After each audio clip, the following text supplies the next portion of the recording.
I think it's undeniable that the God debate has been very focused on monotheism. This is unsurprising considering how many theists are monotheists and how many atheists have a background in monotheism in some way. But I think that polytheists have a place in this discussion. The pagan religions are growing at the moment, even if it is still quite small. As these faiths grow, it'll cause discussions to have to adapt to accommodate the polytheistic views that are out there. That doesn't mean there aren't debates going on about whether there is more than one God or not. They tend to be more focused online, and while some of these arguments are substantial enough to warrant a dedicated video, I want to focus on 3 particular arguments I've seen numerous times that are just not all that good. I'm going to give a quick summary on why they fail and are unconvincing. The first one I would like to focus on, and the one that I think is weakest, is the semantic argument. I'm actually surprised how often I found this argument used. The way it works is to define the word God in such a way that excludes polytheism from being true at the onset. Thus, any attempt to defend polytheism would be met with, but those aren't gods because God is defined as such and such. This type of defense skips right past all the rigorous philosophical arguments that the monotheist might make, and goes straight to the assertion that if something is to be considered a god, it needs to meet this particular definition that inherently excludes polytheism. It isn't hard to see why this argument is unconvincing, as it relies on semantics and circular reasoning. It also forces one to view the religious beliefs of people throughout history as being the belief in non-god entities, rather than the belief in gods.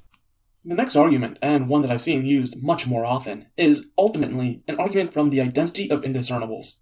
The argument is, in simple terms, that the idea that, through some reasoning, whether it be divine simplicity or some other factor, that God can only have very specific qualities. From there it's argued that for there to be multiple gods means that there would be more than one being with the exact same qualities as each other. They would therefore be indiscernible from each other. And this is where the identity of indiscernibles comes into play. It's a concept that says that there cannot be multiple entities that have all their properties in common. Thus, if God must have certain sets of properties with no deviation, then it means that there can only be one God due to the identity of indiscernibles.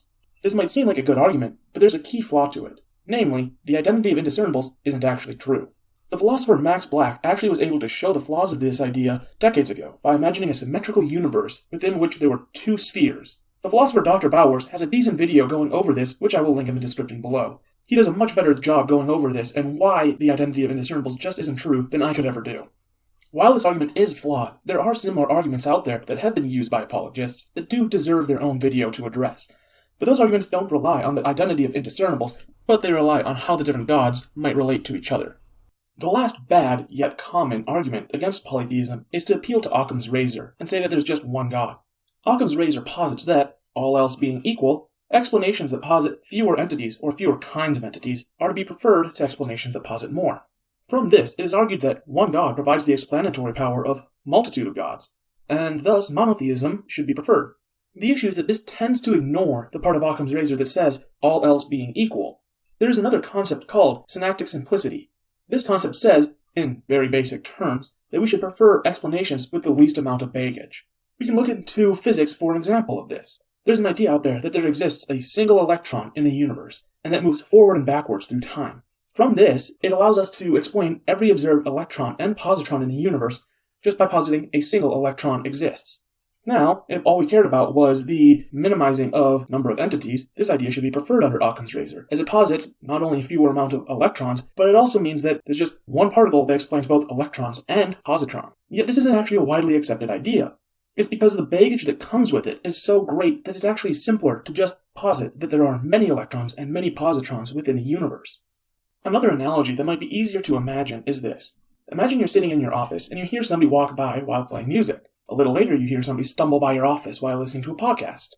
And a little later still, you hear somebody run by your office while listening to an audiobook.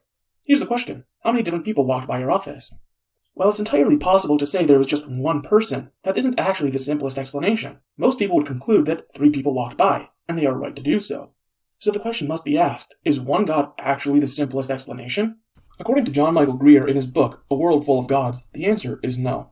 Sure, you can disagree with him, and he actually might be wrong, but you would have to shift the debate towards particular arguments for the multitude of gods versus arguments for just one. Appealing to Occam's razor alone cannot justify monotheism then, as you would first need to somehow establish that monotheism does not have as much baggage as polytheism. This means that you cannot merely appeal to Occam's razor to justify monotheism. While there are a lot of other arguments out there that there is only one God, these are the especially common ones when it comes to online discourse, at least in my experience.